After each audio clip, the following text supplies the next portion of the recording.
Morning first. So the question is, what's different from when you two were kids and now in 2015? When we were kids, Yeah. we could drink out of the ditch. Okay. A lot of kids nowadays don't even have the option to drink out of the ditch. Yeah, no, they're all, Much less the courage. they're all covered up. Yeah. One of the things that's definitely different is how closely we're watched. What do you mean?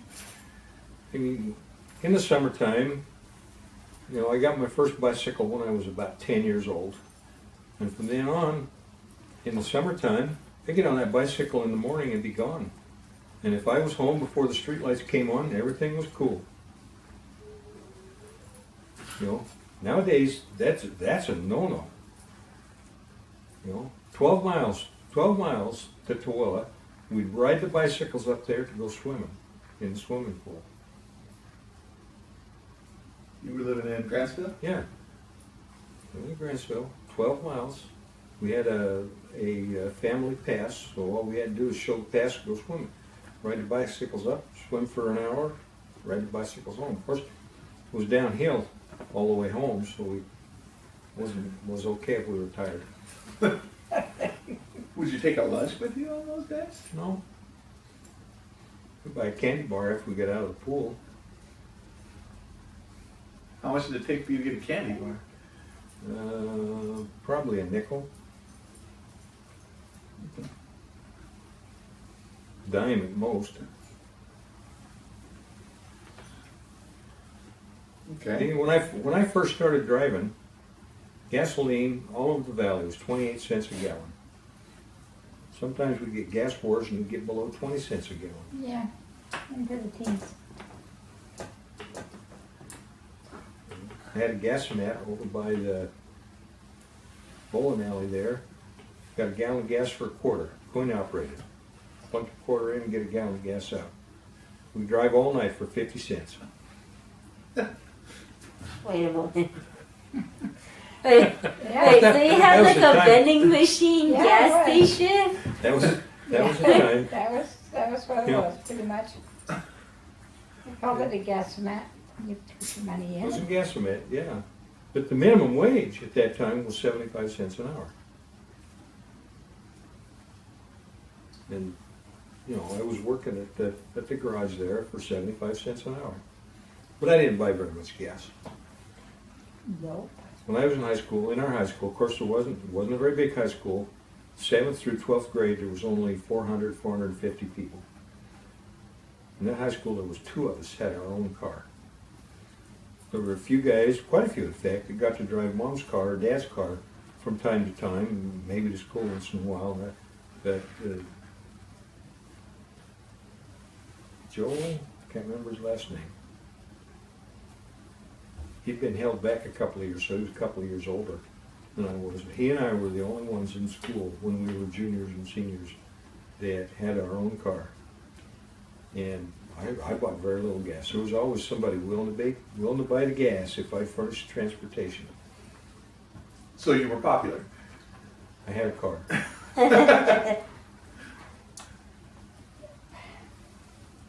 Well, I didn't buy much gas. It was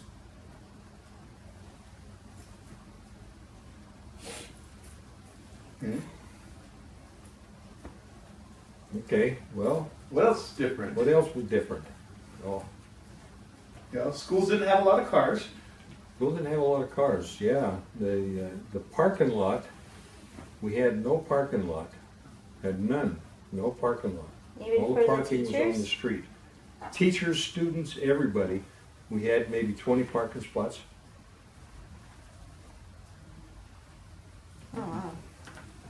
Yeah, go down to Bora and see what they got. And that's only a 3-year school. Oh, I know. I went there. I'm sure it's worse now than it was then. Okay. Of course, students don't have their own cars till they're juniors anyway, just because of age.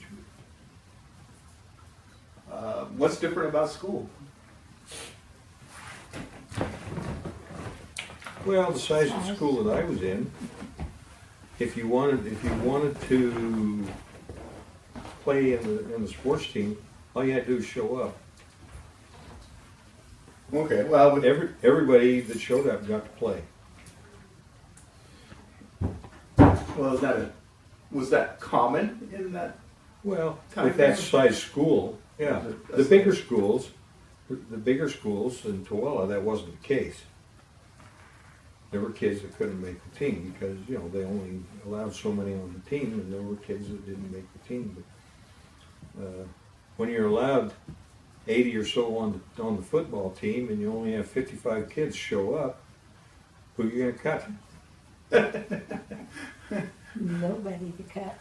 You know, similar to the basketball team. You know, they allow 12 to 15 kids on the basketball team when you only have 11 show up to play.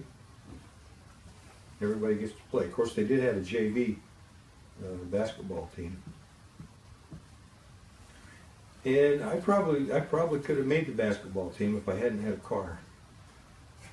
Okay, why was the car a problem? Because the coach insisted that we be in bed by 9 o'clock every night, except Friday nights when there was a school dance. Then we could be up until midnight, I think it was. And the popularity of the car made it hard to be home in bed by 9 o'clock every night. So the coach and I had a difference of opinion there, which meant I didn't play. Now you know who you cut, Dad. They didn't cut me, I just didn't play. He was still on team. Didn't even go out for the team. But you and Mom went to different schools, right? Yep. Mom, what's different about school now than when you were in school? The whole school. What do you mean? Well, they remodeled the whole thing. Right? It's a lot bigger than it was when I was going there.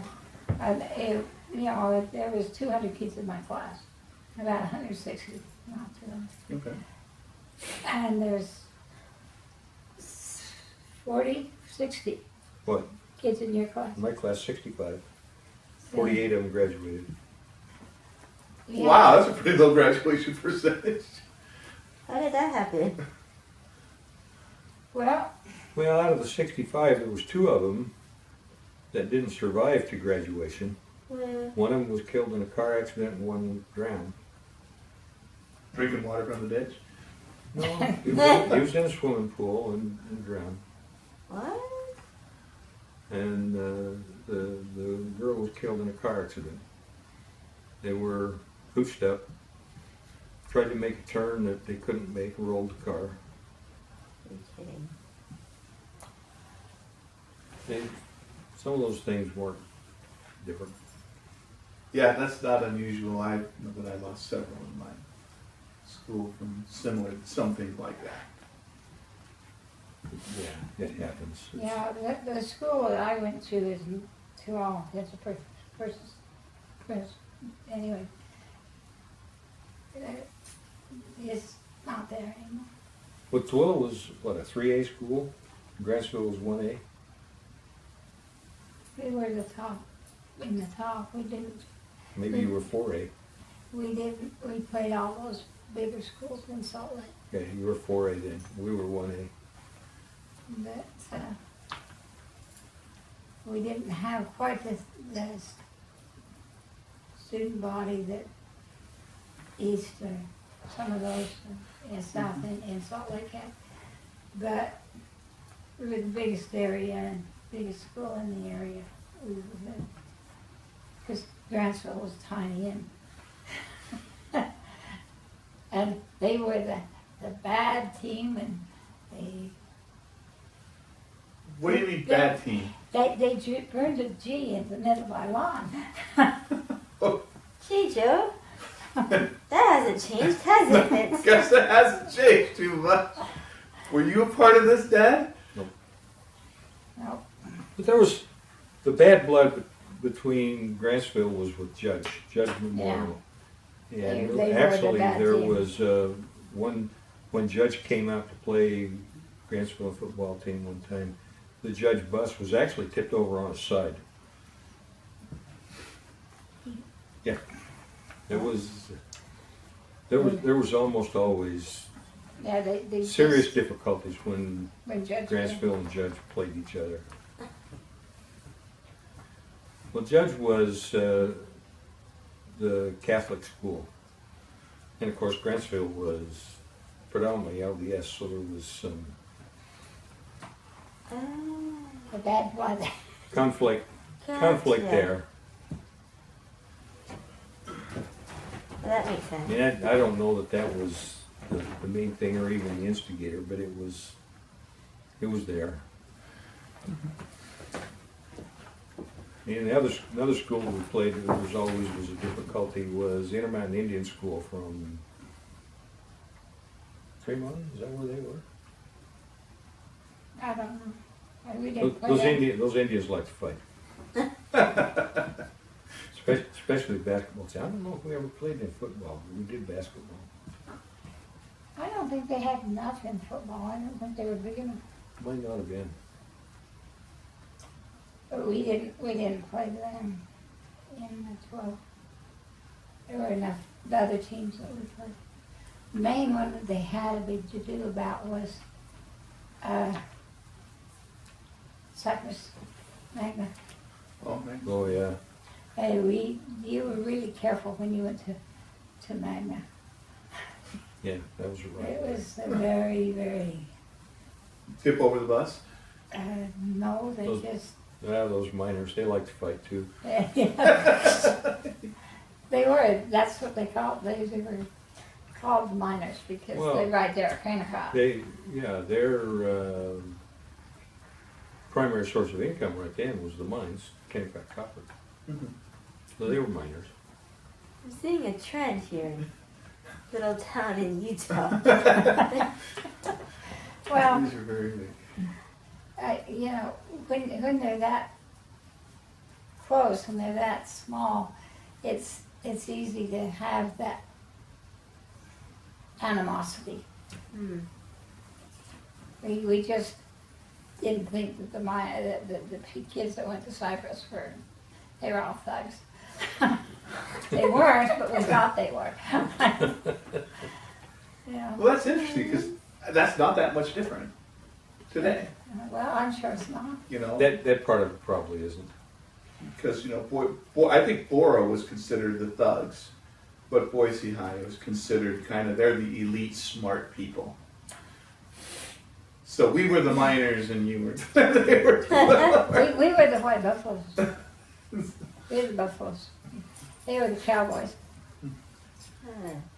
One of the differences in the school that I went to, it didn't have to do so much with the times as just the size of the school, was the choice of classes that we had. We had language classes, Spanish, French, on occasion when there happened to be a teacher there that was capable of teaching that, even though they were hired for something else. Where most of the bigger schools, they had Spanish teachers and French teachers and they were hired to do that and would have several classes a day, where in our school there'd be one, maybe two classes. We had the chorus teachers and we had the band teacher that were separate because we had the bigger band and the bigger choirs. And we did have a French teacher and we had Spanish teachers. And my eighth grade English was a completely lost year. We had an instructor who, when they hired him, this is his story, when they hired him to be, I think, a math teacher. Told him that maybe he'd have to teach one class of English, and he ended up teaching one class of math and 4 of English. And he was mad at him. So for English, if we wanted to do something, he would, he had the workbook and everything, and he would tutor us if we wished. If we didn't, he furnished comic books. Yeah. He furnished the comic books. I guess that's. Did he good. last another year after Nope. that? Nope, that was his only year. But he lasted a year. Well, he did last a year, yeah, but Because they didn't have anybody to take his place, and he had a contract. but They would have had to pay him even if he didn't. he was mad at the school district or the system anyway, and he took it out on the kids. Really, that was a lost year in English for most of us. There was a few kids that were so conscientious that maybe a third of the class that really, went ahead and tried to learn something, tried to stay up. But most of us, hey, you furnished the comic books. Well, that hasn't changed much. You furnish comic books to 8th graders, they read that over Oh yeah. Great Gatsby or whatever they force them on.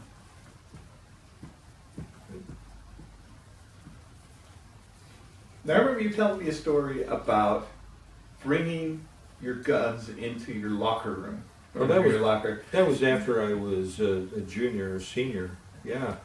In fact, frequently during the dove season and the pheasant season, I'd go hunting after school with the coach. There'd be several of us. We'd bring our shotguns to school, put them in the locker. By the time we're seniors, we had full-size lockers. We'd bring our shotgun to school, put it in the locker, and after school, we'd go get in the coach's car and go hunting. We didn't do that every day, but we did it several times during the year. That's one of those things I guess people now they wouldn't even find Oh my God! fathomable. Oh my gosh! You show up in school with a gun nowadays, they haul you down to the jail, throw the key away. And you are out of school. Even if it's a play gun. Well, yeah, you show up with a real shotgun, that's almost a felony. And we did that a lot. But if we weren't going hunting with the coach, quite often we went hunting. There'd be several of us, and of course, He had the car. I had a car, so we could drive. Sometimes we went out hunting rabbits. Even maybe it wasn't a shotgun, maybe it was our .22. We went hunting rabbits. It just was. It was an accepted thing. Everybody hunted. How about knives? I remember when I was a kid, so now I'm adding my bit, I took a pocket knife to school fairly routinely. He never was without his pocket knife. I was 5 years old when my dad gave me my first pocket knife, and there have been very few times since then that I did not have a knife in my pocket. What were some of those times? When you were married and we flew to Hawaii, That did not last very long because I know you walked out, picked your baggage off the carousel. The first thing you did was unzip the top pocket, take your knife, and put it back in the your pocket. knife was in the checked baggage. But when in 74 I think it was, went to Korea, I carried my pocket knife with me. And of course there was no metal detectors then. And as we were coming home in Japan, they gave me the pat down. I don't know what I had in my pocket. I took out my knife and he said, "Oh, you can't carry that." Made me put it in my briefcase. Carry on. Got on the plane, opened the briefcase, put the knife back in my pocket. Yeah. And no terrorist attacks? Nobody attacked the... No, Well, this was 1974. that was before. The only terrorist attack that we'd had then was called Pearl Harbor.